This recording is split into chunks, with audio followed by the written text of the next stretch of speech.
Hello everybody, and thank you for tuning in to the weekly report. It's deja vu all over again, as baseball legend Yogi Berra might have said.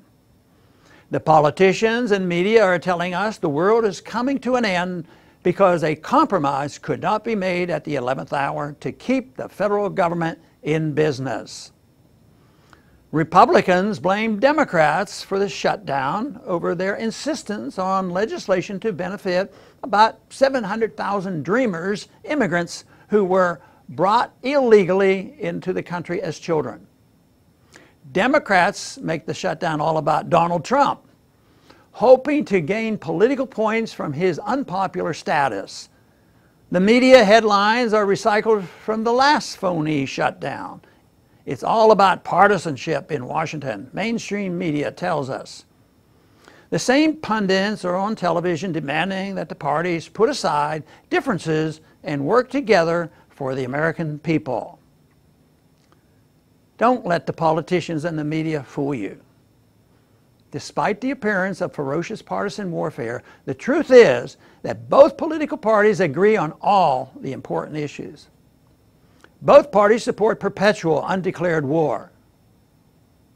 Both parties voted last week to continue suspending the Fourth Amendment, granting President Trump and his administration the authority to continue spying on all of us without a search warrant for another 6 years. So much for Democrat talk that President Trump could not be trusted. They have entrusted him with the authority to spy on us for 6 more years. Both sides agree on no spending limits for the welfare warfare state. Both parties agree that the Federal Reserve should continue to manipulate our currency to the benefit of big banks, well-connected corporations, and Wall Street. While they want to frighten us by claiming the shutdown will shut down the U.S. military, making us less safe, the fact is Pentagon Operations overseas will continue without pause. Defense Secretary Mattis assured us over the weekend that daily operations around the world, ships and submarines will remain at sea, our aircraft will continue to fly, and our war fighters will continue to pursue terrorists throughout the Middle East, Africa, and South Asia. In other words, the Pentagon will function as if there was no legislative branch to rein them in. But that's not new. That's been true for a long time. Americans should understand that much of the federal government is on autopilot. The deep state holds the cards no matter who is elected or how long the government is shut down. The CIA will continue arming terrorists and plotting to overthrow governments overseas. The Justice Department will continue handing out long prison sentences for people using marijuana, even in states that have legalized marijuana.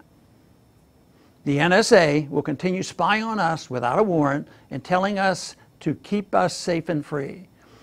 We are told that all non-essential personnel will be furloughed until Congress agrees to begin funding the federal government again. In fact, the real non-essential personnel are most members of Congress themselves. Perhaps their pay should be docked for each day they pretend to be in conflict. The only danger of that, of course, is that they might reach the inevitable compromise even sooner. The only way average Americans will notice that the government is shut down will be high-profile closures of any national park or other such facilities that Americans actually want to visit. That is their way of punishing Americans. Who wins when a compromise is finally announced? Not the American people. That's for sure. The winner will be, as usual, big government. Thanks for listening.